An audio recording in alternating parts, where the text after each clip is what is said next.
kongsikan sedikit pengalaman ketika akak bekerja offshore dulu.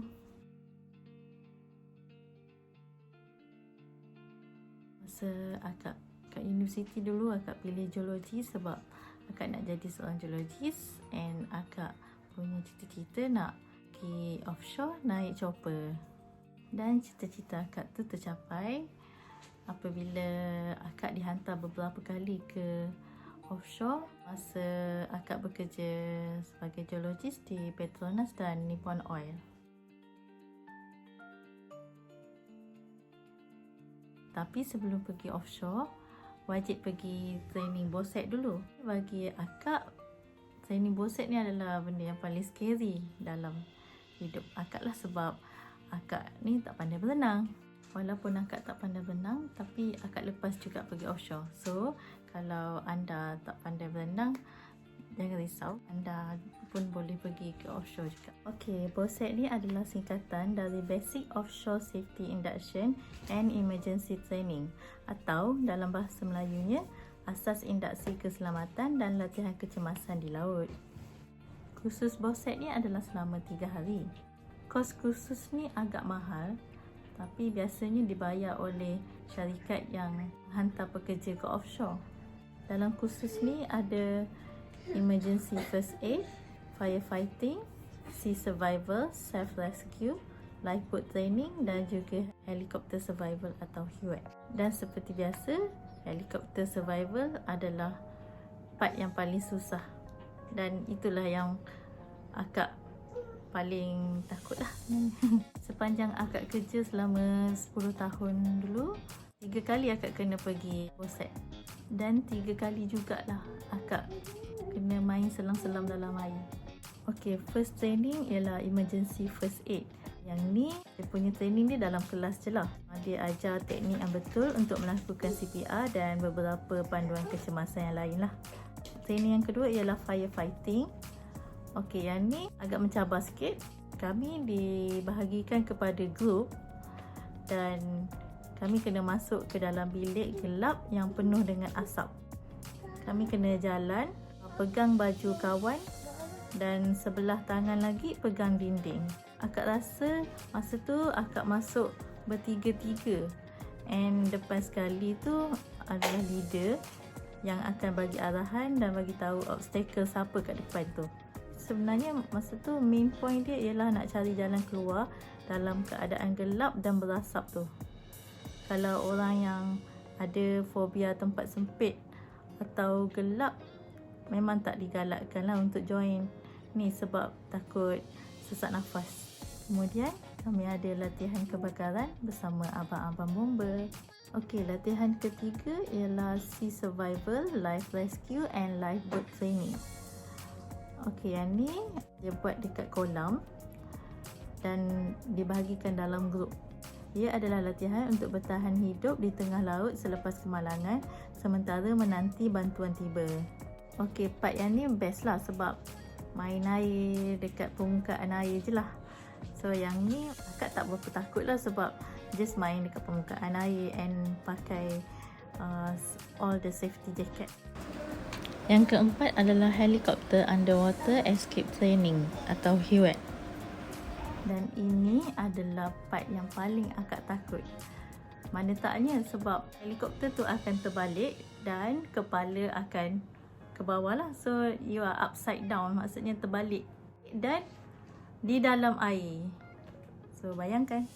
Okay, HUAT ni adalah latihan di mana atau 5 orang duduk di seat masing-masing dalam helikopter simulator ni, and then helikopter tu akan dirotate atau dipusingkan sehingga 360 darjah. Dia ada kiraan berapa saat, and then bila dah betul-betul terbalik, pecahkan tingkap.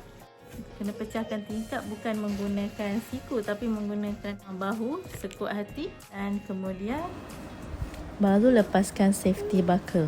Second training juga akak lebih sanggup jadi orang yang pertama untuk buat setiap latihan praktikal tu. Akak akan jadi takut bila akak tengok orang lain buat dulu and ada yang fail, lemas, kena repeat balik. Second training ni diwajibkan ada rebreather training, di mana ia adalah latihan untuk bertahan di dalam air dengan bantuan EBS, iaitu Emergency Breathing System. Oh, akak lupa ada lagi satu part yang akak takut. Part ni kita orang kena terjun dari tempat tinggi dalam keadaan seperti dalam video ni. 1, 2, 3, terjun. Air kat bahagian bawah tu agak berombak, jadi sebelum terjun tu dah rasa gayat sangat. Tadi sebenarnya latihan untuk menyelamatkan diri dengan terjun dari pelantar minyak ke dalam laut.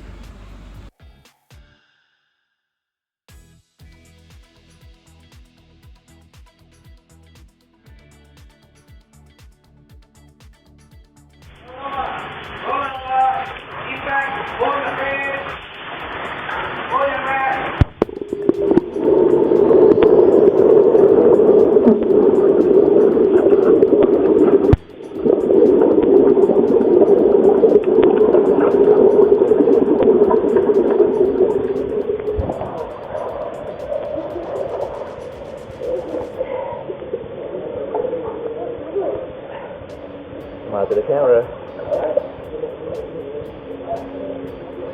Yeah, it's not good.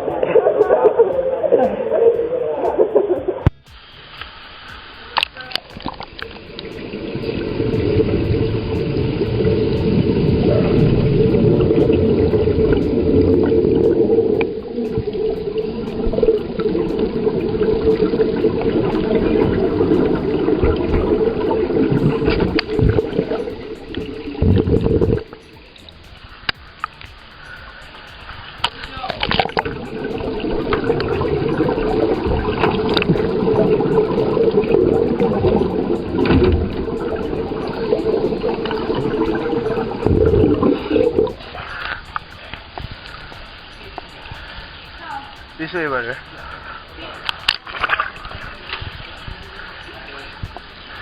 Your right side. Try to blow.